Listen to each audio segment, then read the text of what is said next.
Ciência e Saúde, com Rosânia Fernandes. Muito boa tarde a todos. Voltamos com mais um programa Ciência e Saúde. E hoje, novamente, com a nossa querida Hélia Gonçalves, que veio aqui nos presentear mais uma vez, apresentando agora o seu livro O Mito de Ofídia, não é? E também gostaria de parabenizá-la pelo seu trabalho, o livro, que está, na minha opinião, que li o livro, está excelente. E também dar as boas-vindas novamente ao nosso programa Ciência e Saúde. Muito grata, Rosânia, muito grata pelo convite. Estou muito contente por estar aqui, mais uma vez. Doutora Hélia Gonçalves, conte para nós um bocadinho da história do livro, de como surgiu o livro, do que o livro tem a ver com a sua história pessoal. O livro surge de um processo pessoal, de uma crise pessoal muito grande que aconteceu em 2013, que foi um processo de doença. Portanto, eu tive um cancro de mama, completamente inesperado, algo que me tirou completamente o chão, como deve acontecer com todas as pessoas que passam por uma doença deste género, e que me levou a uma crise pessoal, de valores, relacional, de todas as áreas, em que eu pus em causa muita coisa, a forma como vivia, as coisas em que acreditava, aquilo que queria. E de alguma forma, aquilo que eu fui aprendendo é que este era o momento em que o lugar onde eu caminhava era de tal maneira fundo que, por muitas pessoas que eu tivesse à minha volta a ajudarem-me, a apoiarem-me com todo o amor, e tive muitas pessoas à minha volta, fui muito abençoada, eu continuava a sentir-me muito só. Porque ninguém podia estar no lugar onde eu estava. E foi um processo em que eu descobri que dar-me a mão, nesse momento, que caminhar comigo e que dizer, olha, podes estar triste, podes chorar, podes hoje não pensar nisso, podes permitir-te ser quem tu és, porque eu vou estar aqui contigo, me trouxe um mundo novo. Um mundo novo. Esse verdadeiro sentido de sermos acompanhados por nós mesmos. Quase me atreveria a dizer estar mais próxima da minha própria alma. E isso trouxe muita coisa. E também sentia que quanto mais eu me rendia à vida e ao processo, e quanto mais eu me rendia àquilo que estava a acontecer, quanto mais eu deixava de controlar, de alguma forma também, mais forte eu ficava.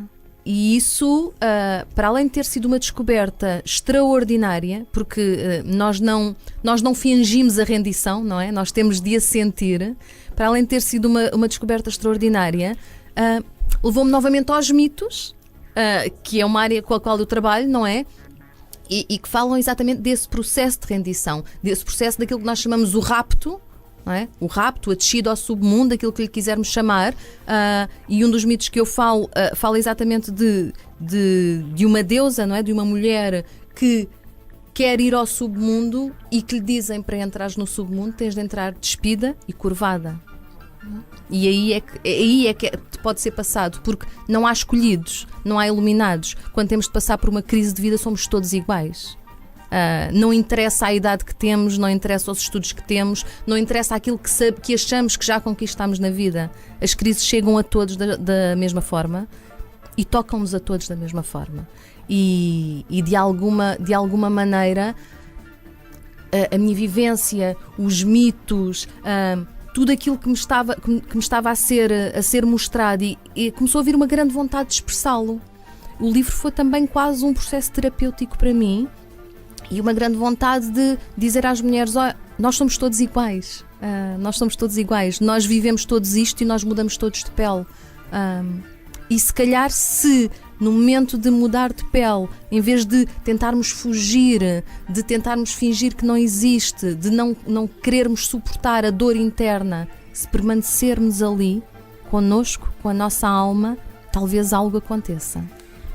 Doutora Hélia, eu tenho aqui uma questão, talvez um bocadinho assim, não sei se vou conseguir expressar bem o que eu quero dizer, é assim.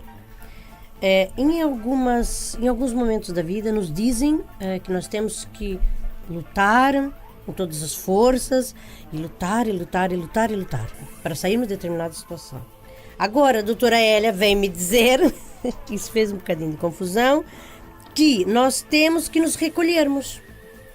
Então, explique para mim melhor esse lutar, que é tirar forças e sair daquela condição e não olhar para ela, em que momento, e qual o momento em que eu vou me recolher, fazer essa recolha interna, parar e desarmar-me, pelo que eu percebi, não é, a pessoa vai se desarmar totalmente, não vai ter controle mais de nada. Então, essas duas facetas da personalidade ou de experiências de vida são diferentes ou vai chegar à conclusão que é a mesma coisa?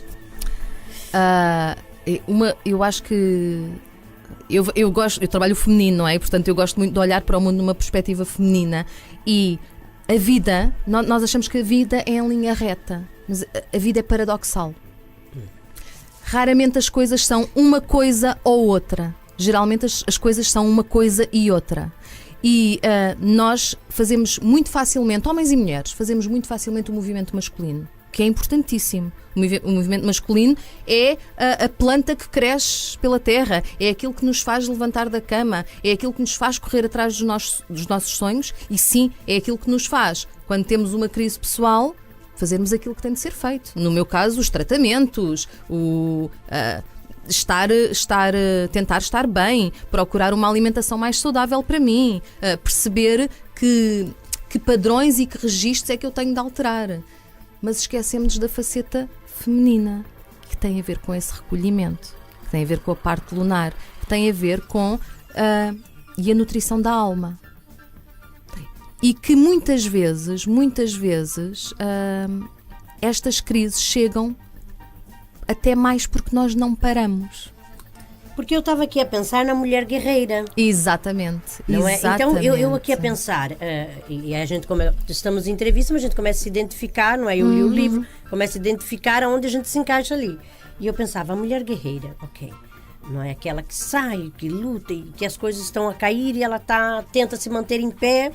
Mas depois vem um outro lado, que talvez a gente não tenha trabalhado, algumas das pessoas, e talvez algumas ouvintes se identifiquem com o que eu estou a dizer, que é quando eu tenho que parar a guerra fora e entrar nessa guerra ou nessa luta interna, não sei como que eu posso dizer, é isto? Sim, é. A mulher guerreira não é que ela não tenha acesso a esse lado, até porque muitas vezes a mulher guerreira, por exemplo, estou a lembrar-me nos mitos, é Atena, que numa primeira fase é a filha do pai, não é? A filha de Zeus, e ela pensa pela cabeça, mas se pensarmos bem, ela é considerada a deusa da sabedoria. Ou seja, não deixa de haver aqui um processo iniciático importante. A mulher guerreira pode ter muita força, pode tentar controlar muita coisa e pode efetivamente alcançar tudo o que quer.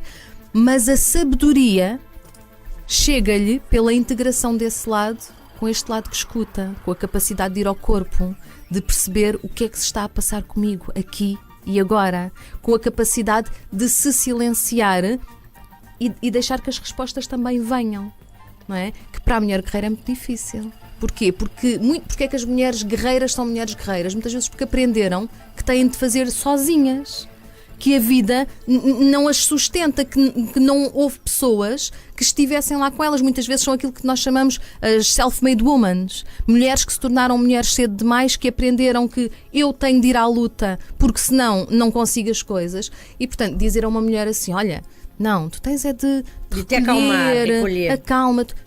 Muitas vezes elas nem têm essa capacidade, elas dizem, não, eu tenho contas para pagar, eu tenho coisas para fazer. Mas chegou aonde eu queria mesmo chegar. Exatamente. Dentro dessa pergunta que eu fiz, era mesmo para essas mulheres que às vezes a própria circunstância da vida levou-as desde cedo a desenvolver esse padrão. E não o padrão desse que eu percebo que é o feminino, que nós precisamos desabrochar, doutora Hélia, mas que a nossa experiência de vida não nos permitiu trabalhar essa parte, não é? E por isso que eu fiz essa pergunta, porque eu me deparo milhares e milhares de vezes na vida com pessoas e mulheres com esse tipo de circunstância. E era essa mensagem que eu também gostaria que a doutora passasse para essas mulheres. Sabe que há aquele famoso ditado que diz que se a tua vida está acelerada, medita meia hora. Se a tua vida está de facto muito acelerada, medita 2 horas. Que é novamente este paradoxo, não é? E muitas vezes o que acontece é que nós não queremos parar, nós não podemos parar, mas a própria vida nos leva a um esgotamento. Que às vezes não tem de ser uma doença. Muitas vezes, tudo aquilo que a mulher corria atrás e tentava fazer deixa de lhe dar prazer. De repente é como se tudo aquilo que eu consegui perde o sentido. Perde o sentido, eu já não consigo ver sentido nisto. Que é outra forma de rapto, não é? Que é outra forma de ir ao submundo. E que é como, eu costumo dizer que quando há uma desconexão entre aquilo que eu estou a fazer e a minha alma ficou para trás. Eu já não a sinto. E portanto eu tenho de parar e esperar que ela venha ter comigo novamente. E é um processo. E as mulheres guerreiras são as que mais resistem a ele. Não é? São as que mais resistem a ele. Por isso, muitas vezes elas têm de ou viver este rapto. Ninguém está imune e eu acredito que por muita sabedoria que se tenha, há processos que temos de viver, simplesmente. Não é só ler, só teorizar, tem que ser passado, não é, doutora? Sim. E que a sabedoria do corpo é muito grande, muito grande. E muitas vezes é importante que as mulheres guerreiras se vejam como guerreiras, mas tragam até si, nem que seja esse conceito numa primeira fase do também tem de haver sabedoria. Porque quando nós falamos em sabedoria, é quase como se o nosso corpo também parasse. Nós não estamos a falar de conhecimento. Nós estamos a falar de adquirir livros e cursos, estamos a falar de sabedoria, estamos a falar da capacidade de nos escutarmos. E isso requer imediatamente uma paragem e um silêncio. Ok, então dentro da questão que eu tinha em mente, fiquei assim bem esclarecida e acho que as minhas ouvintes que têm esse processo também vão ficar bem esclarecidas. Agora, para fecharmos a entrevista, o mito de Eufídia, deixa aqui a mensagem do livro. Eu pessoalmente recomendo a todos os ouvintes que leiam um livro que vai fazer uma mudança na vida, mas gostaria que deixasse aqui a sua mensagem. Eu penso que não é um livro só para crises muito grandes, porque nós temos várias mudanças de pele ao longo da vida, e especialmente para as mulheres guerreiras é muito difícil parar nas mudanças pequeninas. Às vezes só paramos nas grandes, mas é importante começarmos a parar nas pequeninas. E sobretudo, é a mensagem que se calhar é mais difícil para as pessoas, eu inclusive, é que no momento da dor, no momento da crise, permanece aí. Fica contigo. Não há ninguém que seja mais capaz de sustentar esse processo, de dar a mão e de descobrir um amor incrível por ti mesma do que tu. E eu acho que nós mulheres damos tanto amor a tanta gente e cuidamos de tanta gente e estamos sempre disponíveis para nutrir e esquecemos tanto de fazer o mesmo connosco. Não é? Esquecemos tanto. A autonutrição, não é? O autocuidado, não é? Exatamente.